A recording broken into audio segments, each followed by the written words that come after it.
Okay, this will be an interesting one.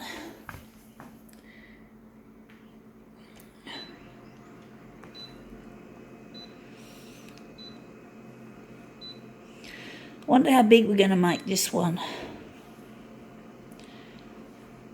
It's nice and colourful, this one.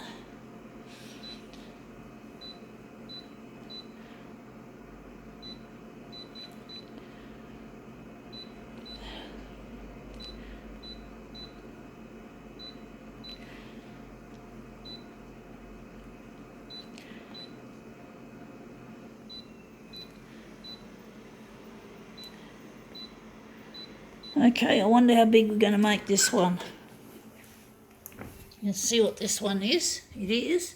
It says a choral Christmas celebration. So this is about the more, you could say, the more Christian or churchy side of the Christmas message, you could call it. It's not for everyone. But that's basically how some people celebrate Christmas. It's not just about trees and tinsel and presents and shit like that. For some people, it's a very solemn time of reflection. And yeah, it's not for everyone, but a lot of people still see this as the true meaning of Christmas.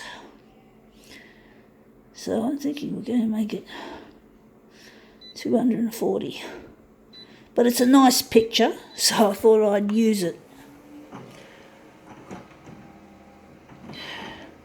But Christmas is long gone. I just had this in my box. I had a certain incident that happened this Christmas time, or just beginning of summer, and it sort of threw off my demo making campaign. Sort of distracted me, but that looks really nice colour wise. I sort of got thrown off my campaign, and basically, yeah, I had to get back into the groove again, basically. So I'm wondering if we're going to keep the heads or if we're going to enlarge them off. I'm not sure, so let's see how we go. 350. See, it's 350. So yeah, I just lost my rhythm. I just didn't have the desire to do my demos, or I just had to get over this problem that happened. But these things happen, and it often happens around Christmas time when things just don't work out. It's like Christmas is a time to celebrate, but often things go wrong around that time of the year. For some reason it happens. Now the heads are still there, but we're getting close. So yeah, I had a bit of a shitty Christmas, but but I'm sure when I get married to Luigi, my future husband, whatever happens to us, come what may, we'll be able to deal with whatever happens, and it'll be a lot easier dealing with problems when you've got someone you love beside you, because love conquers all, as they say. And basically I really feel that my life isn't going to run very well until I finally get married to my future husband. Now that there's still a little bit of a head in the way, so I'm just nibbling away at this. Maybe we're going to make it just a fraction larger. Maybe we're going to round it up to 370. But yeah, it's really hard dealing with problems when you're on your own. It's much better to be with somebody who you feel you love and you're close to, and then you don't have to worry about things as much. I have always thought that sharing a problem is better than having a problem on your own. And this is it. It's a little bit of the head, but I think we can ignore that. I just threw them onto the bed and they're just gone everywhere. So I'm just trying to think where is going to be the centre of this job.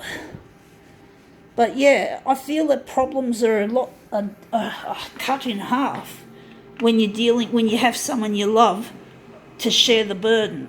And it's just so, I mean, I've never had anyone I could actually rely on. I had some friends in my life, But I know one of my friends passed away. She was struggling with a lot of things herself, and she had to deal with problems. And basically, one day, and it was Christmas Eve, believe it or not, when she passed away. And she passed away, and it wasn't a loss. It wasn't actually a loss. It was a loss to me, just a little bit. But the thing is, the good thing for her is that I believe she's in a much better place than what she ever was here on earth. And I believe something out there was looking after her. Now she's in a happy place. So I'm happy that she no longer has to fight. She was the victim of sexual abuse and rape primarily by her stepfather, and that took her childhood away, and she suffered so much because of that. And it was like the thing that was horrible about Christmas time for her in relation to this rape and sexual abuse was that he would tell her that the rape was a Christmas present, and that he used to ramp up the abuse around Christmas time. So she hated Christmas, not because she hated the message or anything, she just hated the fact that it reminded her flashbacks of the sexual abuse getting worse and the rape. So, and her stepfather declaring it to be a Christmas gift. How cruel. But basically, she died on Christmas Eve as if some angel from heaven, if you believe there is a heaven, told her that no more, that took her life away. And she's happy now. She's in utopia. She's no longer having to deal with the sexual assault. And it's amazing how, if you believe in a God, I don't know. Well, that was obviously a gift from God. Perhaps that my friend didn't have to suffer anymore around Christmas time. But I'm not going to go into theology or a Bible bashing session, but was that a coincidence, or was that an act of God? Something to think about, folks. Gotta go.